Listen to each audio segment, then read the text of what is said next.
زندگیمون رو نخکش نکنیم. چند روز پیش میگفتم که مثلا این ترمه های خیلی خوشحال، یه چیز این که ترمه نیست، من گیلی ماننده فکر میکنم شبیه این بعض وقتا یه حرفایی محسن جان زندگی ما رو نخکش میکنه، دو نفره های ما رو، رفاقت های ما رو نخکش میکنه.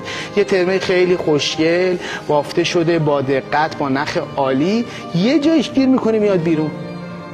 قطعا شما هر موقع نگاه کنی اول اونو میبینی، اصلا نقش و نگارشو بعد یه مدت نمیبینی، فقط اون بیرون زده ها رو میبینی. حرفهای نادرست، زخمهایی که به هم میزنیم در زندگی، گاهن با زندگی و رفاقت و دو نفره و همسریا و دوستیامون این کارو میکنه.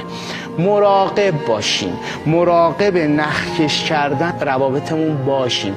آسیبهایی میزنه که حتی اگر سعی کنیم نادیدن بگیریم این روی ذهن ما سواره و حداقلش فضای لذت بردن و از فضای رابطه ما دور میکنه.